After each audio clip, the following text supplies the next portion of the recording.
Hi hello ಎಲ್ಲರಿಗೂ ನಮಸ್ಕಾರ. ಜ್ಯೋತಿ ಪಾಕಶಾಲೆಗೆ ತಮ್ಮೆಲ್ಲರಿಗೂ ಸ್ವಾಗತ. ಇಂದಿನ ವಿಡಿಯೋದಲ್ಲಿ ನಾನು ಒಂದೊಳ್ಳೆ ಸ್ವೀಟ್ ರೆಸಿಪಿಯನ್ನು ನಿಮ್ಮೊಂದಿಗೆ ಶೇರ್ ಮಾಡ್ಕೊಳ್ತಾ ಇದ್ದೇನೆ. ಸ್ಟಫ್ಡ್ ಸ್ವೀಟ್ ಪೂರಿ ಅನ್ಬೋದು ಅಥವಾ ಸ್ವೀಟ್ ಪೂರಿ ಅನ್ಬೋದು. ತುಂಬಾ ಸಿಂಪಲ್ ಆಗಿ ಈ ಸ್ವೀಟ್ ಪೂರಿ ರೆಸಿಪಿನ ಮಾಡ್ಕೊಳ್ಬೋದು. ತುಂಬಾ ಟೇಸ್ಟಿಯಾಗಿರುತ್ತೆ. ಒಂದೆರಡು ದಿನ ಇವನ್ನ ಸ್ಟೋರ್ ಮಾಡಿ ಸವಿಬೋದು. ಬನ್ನಿ ಈ ಸಿಂಪಲ್ ಆಗಿರುವಂತಹ ರುಚಿಕರವಾಗಿರುವಂತಹ ಸ್ಟಫ್ಡ್ ಸ್ವೀಟ್ ಪೂರಿ ರೆಸಿಪಿನ ಯಾವ ರೀತಿ ಮಾಡೋದು ಅಂತ ನೋಡೋಣ. ಅದಕ್ಕಿಂತ ಮುಂಚೆ ಹೊಸದಾಗಿ ನಮ್ಮ ಕುಕ್ಕಿಂಗ್ ವೀಡಿಯೋಸ್ನ ನೋಡ್ತಿದ್ದಲ್ಲಿ ಜ್ಯೋತಿ ಪಾಕಶಾಲೆ ಚಾನಲ್ನ ಸಬ್ಸ್ಕ್ರೈಬ್ ಮಾಡ್ಕೊಳ್ಳಿ. ಈ ರೆಸಿಪಿ ಇಷ್ಟ ಆದಲ್ಲಿ ಒಂದು ಲೈಕ್ ಮಾಡಿ. ಈ ಸ್ವೀಟ್ ಪೂರಿ ರೆಸಿಪಿನ ಯಾವ ರೀತಿ ಮಾಡೋದು ಅಂತ ನೋಡೋಣ ಬನ್ನಿ. ಮೊದಲಿಗೆ ನಾನಿಲ್ಲಿ ಒಂದು ಬಟ್ಲನ್ನು ತೆಗೆದುಕೊಂಡಿದ್ದೇನೆ. ಈ ಬಟ್ಲಿಗೆ 1 ಕಪ್ ಆಗುವಷ್ಟು ಮೈದಾ ಹಿಟ್ಟನ್ನು ಹಾಕ್ಕೊಳ್ತಾ ಇದ್ದೇನೆ. ಈ ಸ್ವೀಟನ್ನು ಮೈದಾ ಹಿಟ್ಟು ಅಥವಾ ಗೋಧಿ ಹಿಟ್ಟು ಯಾವುದ್ರಲ್ಲಾದರೂ ಮಾಡ್ಬೋದು. ನಾನಿಲ್ಲಿ ಮೈದಾ ಹಿಟ್ಟಿಂದ ಈ ಸ್ವೀಟನ್ನು ಮಾಡ್ತಾ ಇದ್ದೇನೆ. ನಂತರ ಇದಕ್ಕೆ ಒಂದು ಚಿಟಿಕೆ ಆಗುವಷ್ಟು ಪುಡಿ ಉಪ್ಪನ್ನು ಸೇರಿಸ್ಕೊಳ್ತೇನೆ.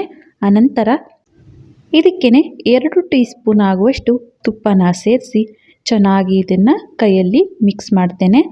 ಈ ಮೈದಾ ಹಿಟ್ಟಿಗೆ ತುಪ್ಪ ಎಲ್ಲ ಹಿಡಿಯೋ ರೀತಿ ಚೆನ್ನಾಗಿ ಈ ರೀತಿಯಾಗಿ ಬೆರಳಿನಿಂದ ರಬ್ ಮಾಡ್ತಾ ಇದನ್ನು ಚೆನ್ನಾಗಿ ಮಿಕ್ಸ್ ಮಾಡ್ಕೊಳ್ಬೇಕಾಗುತ್ತೆ. ಈ ರೀತಿ ಮಿಕ್ಸ್ ಮಾಡಿ ಈ ರೀತಿ ಉಂಡೆ ಆಕಾರಕ್ಕೆ ಬರೋವರೆಗೂ ನಾವು ಮಿಕ್ಸ್ ಮಾಡಬೇಕು. ಈ ರೀತಿ ಬರಲಿಲ್ಲ ಅಂದಲ್ಲಿ ಇನ್ನು ಸ್ವಲ್ಪ ತುಪ್ಪನ ಸೇರಿಸಿ ಮಿಕ್ಸ್ ಮಾಡ್ಕೊಳ್ಬೇಕಾಗುತ್ತೆ. ನಂತರ ಇದಕ್ಕೆ ಸ್ವಲ್ಪನೇ ನೀರನ್ನು ಸೇರಿಸಿ ನೋಡಿ ಈ ರೀತಿ ಸಾಫ್ಟಾಗಿ ನಾವು ಈ ಹಿಟ್ಟನ್ನು ಕಲಿಸ್ಕೊಳ್ಬೇಕಾಗುತ್ತೆ. ಈಗ ಹಿಟ್ಟನ್ನು ಕಲಸಿದ್ದಾಯಿತು. ಈಗ ಇದನ್ನು ಒಂದು 5ರಿಂದ 10 ನಿಮಿಷ ನೆನೆಸಿಡ್ತೇನೆ. ಇದು ನೆನೆಯೋ ಹೊತ್ತಿಗೆ ನಾನಿಲ್ಲಿ ಇನ್ನೊಂದು ಕಡೆ ಗ್ಯಾಸ್ ಮೇಲೆ ಬಾಣಲೆನ ಇಟ್ಟು ಗ್ಯಾಸನ್ನು ಹಚ್ತೇನೆ. ಇದಕ್ಕೆ 3/4 ಕಪ್ ಆಗುವಷ್ಟು ಬೆಲ್ಲದ ಪುಡಿ ಅಥವಾ ಕುಟ್ಟಿರುವಂತಹ ಬೆಲ್ಲನ ಹಾಕ್ಕೊಳ್ತೇನೆ. ಅನಂತರ 1/2 ಕಪ್ ಆಗುವಷ್ಟು ನೀರನ್ನು ಸೇರಿಸಿ ಈ ಬೆಲ್ಲನ ಕರಗಿಸ್ತೇನೆ.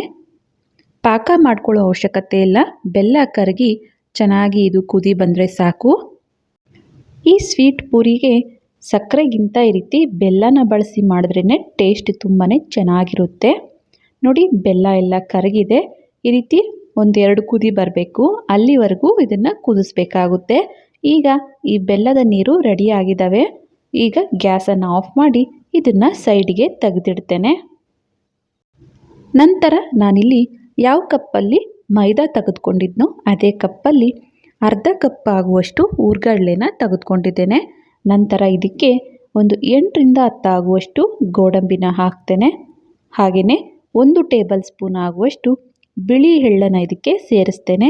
ಅನಂತರ 2 ಏಲಕ್ಕಿ ಹಾಗೆಯೇ ಒಂದು 2ರಿಂದ 3 ಟೇಬಲ್ ಸ್ಪೂನ್ ಆಗುವಷ್ಟು ಇದಕ್ಕೆ ಒಣ ಕೊಬ್ಬರಿ ಪುಡಿನ ಸೇರಿಸ್ತಾ ಇದ್ದೇನೆ.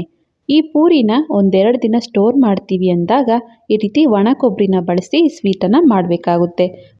ಈ ಪೂರಿ ಮಾಡಿದ್ದೇ ಖಾಲಿ ಆಗ್ತವೆ ಅಂದಾಗ ಫ್ರೆಶ್ ಕಾಯಿ ತುರಿನ ಸೇರಿಸಿ ನಾವು ಈ ಪುಡಿನ ರೆಡಿ ಮಾಡ್ಕೊಳ್ಬೇಕಾಗುತ್ತೆ.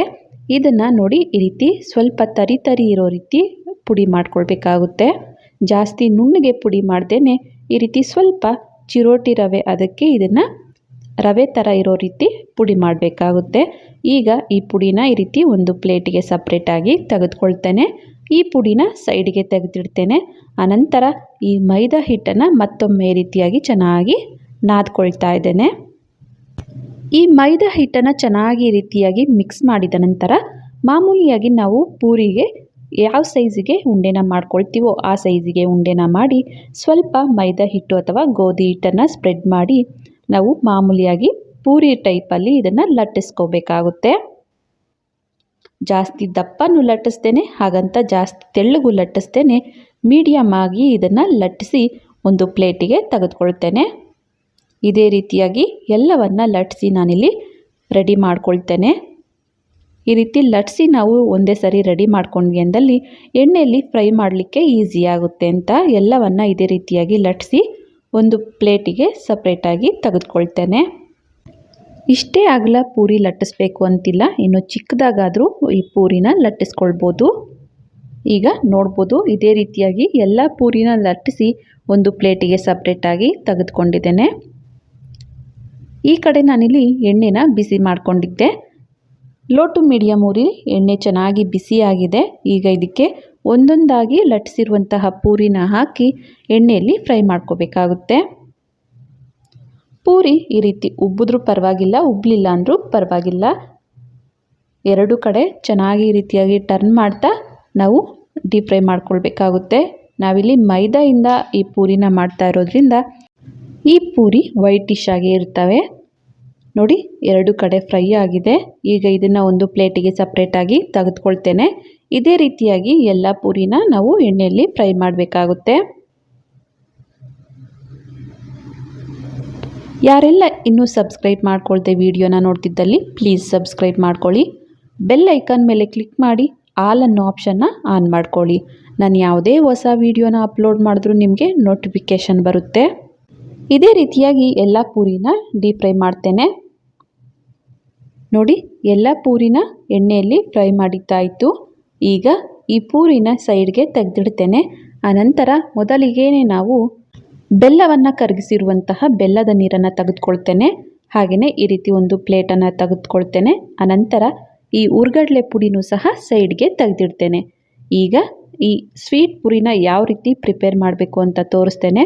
ಮೊದಲಿಗೆ ಒಂದು ಪೂರಿನ ತೆಗೆದುಕೊಂಡು ಈ ರೀತಿ ಬೆಲ್ಲದ ನೀರಲ್ಲಿ ಎರಡೂ ಕಡೆ ಡಿಪ್ ಮಾಡಬೇಕಾಗುತ್ತೆ.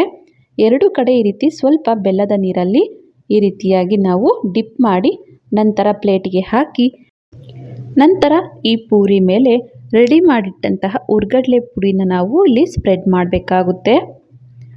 ಸ್ವೀಟು ಹೆಚ್ಚಾಗಿ ಇಷ್ಟಪಡುವಂಥವರು ಈ ಹುರ್ಗಡ್ಲೆ ಪುಡಿನ ನಾವು ಮಿಕ್ಸಿಗೆ ಹಾಕ್ಕೊಳ್ತೀವಲ್ಲ, ಆ ಟೈಮಲ್ಲಿ ಹುರ್ಗಡ್ಲೆ ಜೊತೆಗೇ 2 ಟೇಬಲ್ ಸ್ಪೂನ್ ಆಗುವಷ್ಟು ಬೆಲ್ಲದ ಪುಡಿನ ಸೇರಿಸಿ ರುಬ್ಕೊಂಡ್ವಿ ಎಂದಲ್ಲಿ ಸ್ವೀಟು ಹೆಚ್ಚಾಗಿರುತ್ತೆ. ನಾನಿಲ್ಲಿ ಕರೆಕ್ಟಾಗಿ ಮೀಡಿಯಮ್ ಸ್ವೀಟ್ನೆಸ್ಸಲ್ಲಿ ಈ ಸ್ವೀಟ್ ರೆಸಿಪಿನ ರೆಡಿ ಮಾಡ್ಕೊಳ್ತಾ ಇದ್ದೇನೆ. ನೋಡ್ಬೋದು, ಈ ಪುಡಿನ ಎಷ್ಟು ಬೇಕೋ ಅಷ್ಟು ಸ್ಪ್ರೆಡ್ ಮಾಡಿ ಈ ಪೂರಿನ ಈ ರೀತಿಯಾಗಿ ರೋಲ್ ಮಾಡಿ ರೆಡಿ ಮಾಡ್ಕೊಳ್ತಾ ಇದ್ದೇನೆ. ಮತ್ತೆ ಇನ್ನೊಂದನ್ನು ತೋರಿಸ್ತಾ ಇದ್ದೇನೆ. ನೋಡ್ಬೋದು, ಪೂರಿನ ಮೊದಲಿಗೆ ಬೆಲ್ಲದ ನೀರಲ್ಲಿ ಈ ರೀತಿಯಾಗಿ ಡಿಪ್ ಮಾಡಿ ಎರಡು ಕಡೆ, ನಂತರ ಈ ರೀತಿ ಹುರ್ಗಡ್ಲೆ ಪುಡಿನ ಸ್ಪ್ರೆಡ್ ಮಾಡಿ ಈ ರೀತಿಯಾಗಿ ರೋಲ್ ಮಾಡಬೇಕಾಗುತ್ತೆ. ಇನ್ನೊಂದನ್ನು ತೋರಿಸ್ತಾ ಇದ್ದೇನೆ. ಎಲ್ಲ ಪೂರಿನೂ ಸಹ ಇದೇ ರೀತಿಯಾಗಿ ನಾವು ರೆಡಿ ಮಾಡ್ಕೊಳ್ಬೇಕಾಗುತ್ತೆ. ನಾನಿಲ್ಲಿ ಮೊದಲಿಗೆ ಹೇಳಿದ ಹಾಗೆ ಬೆಲ್ಲದಿಂದ ಈ ಸ್ವೀಟನ್ನು ಮಾಡೋದ್ರಿಂದ ತುಂಬಾ ಟೇಸ್ಟಿಯಾಗಿರುತ್ತೆ. ಪೂರಿಯನ್ನು ಈ ರೀತಿ ಬೆಲ್ಲದ ನೀರಲ್ಲಿ ಡಿಪ್ ಮಾಡೋದ್ರಿಂದ ಹೊರಗೆ ಜ್ಯೂಸಿಯಾಗಿ ಒಳಗೆ ಸ್ಟಫಿಂಗಿಂದ ತುಂಬಾ ಟೇಸ್ಟಿಯಾಗಿರುತ್ತೆ ಈ ಪೂರಿ ರೆಸಿಪಿ. ನೋಡ್ಬೋದು, ಎಲ್ಲ ಪೂರಿನ ಇದೇ ರೀತಿಯಾಗಿ ಪುಡಿನ ತುಂಬಿಸಿ ರೋಲ್ ಮಾಡಿದ್ದೇನೆ.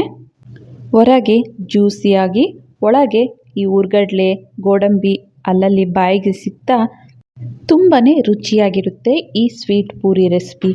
ನಾವು ಮಾಮೂಲಿಯಾಗಿ ಹಾಲು ಪೂರಿ ಅಂತ ಮಾಡ್ಕೊಳ್ತಾ ಇರ್ತೇವೆ, ಆದರೆ ಒಮ್ಮೆ ಈ ರೀತಿ ಸ್ವೀಟ್ ಪೂರಿನ ಟ್ರೈ ಮಾಡಿ. ಆಲ್ ಟೈಮ್ ಫೇವ್ರೆಟ್ ಆಗೋಗುತ್ತೆ ಈ ಸ್ವೀಟ್ ಪೂರಿ ರೆಸಿಪಿ. ಈ ರೆಸಿಪಿ ನಿಮಗೆ ಇಷ್ಟ ಆಗಿದೆ ಅಂದ್ಕೊಳ್ತೇನೆ. ಇಷ್ಟ ಆದಲ್ಲಿ ಈ ವಿಡಿಯೋಗೊಂದು ಲೈಕ್ ಮಾಡಿ, ಕಮೆಂಟ್ ಮಾಡಿ, ಶೇರ್ ಮಾಡಿ. ಇನ್ನು ಯಾರೆಲ್ಲ ಸಬ್ಸ್ಕ್ರೈಬ್ ಮಾಡ್ಕೊಳ್ತೇ ವಿಡಿಯೋನ ನೋಡ್ತಿದ್ದಲ್ಲಿ ಪ್ಲೀಸ್ ಸಬ್ಸ್ಕ್ರೈಬ್ ಮಾಡ್ಕೊಳ್ಳಿ. ಧನ್ಯವಾದಗಳು.